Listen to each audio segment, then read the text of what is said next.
आपण माने जानिथिबे बिना संघरे कोनोसी जिनिस असंभव। Brahmapur diamond jubilee town hall रे समवाय बैंक कर्मचारी संघ एआईसीबीईएफ और एआईबीईए रो मिलित आनुकूल्य रे संघर कर्मचारी जेनेल बोर्डिंग मीटिंग अनुष्ठित हो जायछि।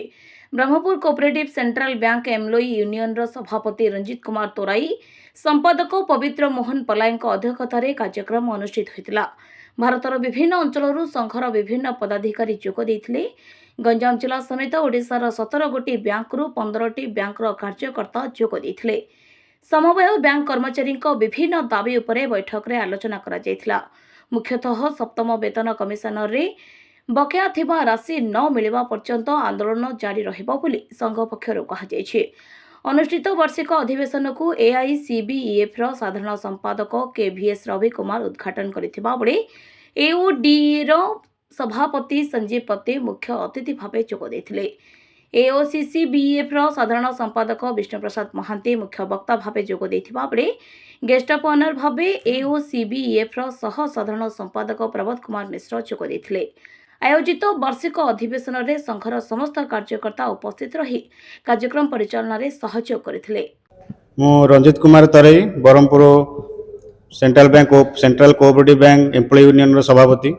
एनुअल जनरल बॉडी मीटिंग 2025 हेतिबारु हमर बहु नेशनल लेवल स्टेट लेवल हमर डिस्ट्रिक्ट लेवल सबु यूनियन यूनिट रो कर्मकर्ता माने जोग देथिले। हमर विष्णु महांती सर हमर all Odisha central cooperative bank general secretary, Prabodh Mishra sir all Odisha cooperative bank employee union रो जनरल सेक्रेटरी, हमर अविनाश पति सर से जोग देथिले। संजीव पति सर हमर all Odisha bank employee association रो प्रेसिडेंट। आ आज हमर सभारे जनरल बॉडी मीटिंग रे हमर नूतन कर्मकर्तार इलेक्शन होइतिला। आमर आज जनरल बॉडी मीटिंग रे हमें बहुत गुड़े दाबी नहीं कि हमें गोटे मीटिंग उपस्थान करूँ। से भितर आम 7 पे एरियर रिलीज आम बैंक कर्तृपक्ष आम दाबी रखीचु। बैंक सभापति शिवराम पात्र सार भी जोग देते। से भी आमको प्रतिश्रुति देते से बहुत दिन भितर बहुत कम समय भितर आम दाबी पूरण करेंगे। आमर ट्रांसफर पॉलिसी उपर भी किसी आलोचना होती। बैंक डेवलपमेंट उपर बैंक फाइनान्स किपर हम कि डिपोजिट बढ़ो से विषय भी आम बहुत गुड़े आलोचना होती। आम ऋण मेला आम आलोचना करी आम बैंक उन्नति सदासदा चेष्टा करूँ। पवित्र मोहन पल्लई साधारण संपादक ब्रह्मपुर केन्द्र समवाय बैंक कर्मचारी संघ। वर्ष भली कर्मचारी संघर आनुआल जनरल बॉडी मीटिंग थिला एवं यही मीटिंग टिके स्पेशल थिला जे सबु ओडिशार 17टा बैंक रु पाखापाखि 15टा बैंक रो जो कार्यकर्ता यूनियन कार्यकर्ता अच्छी आम सहित ऑल ओडिशा रु एवं ऑल इंडिया लेवल रु मध्य जो माने कार्यकर्ता जो माने पदाधिकारी अच्छे से जोग देइछंती।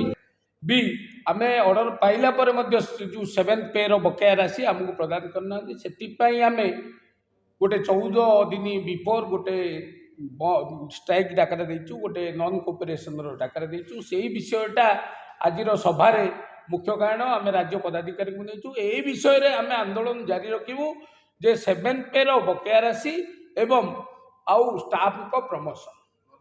आम मुख्यतः कर्मचारी संघ ये आमर सरकार नुह आम पदाधिकारी जो मैंने अच्छा जो मैंने ऑफिसर अच्छा आम ऑफिसर पाखे जनइबू निश्चित आम कम करूँ कार्य क्षेत्र में आमर जो जो प्रोब्लेम अच्छी से सल्व करने आज आम रखीचु। ये आम न्याय दाबी पूर्ण न हम ताल निश्चित भाव में समस्त विषय जनइछु। सौम्यश्री सेठी बैंकिंग असिस्टेंट अच्छी आउ एबे रिसेंटली मु जॉइंट सेक्रेटरी हिसाब रे एठी यूनियन रे योगदान करछि।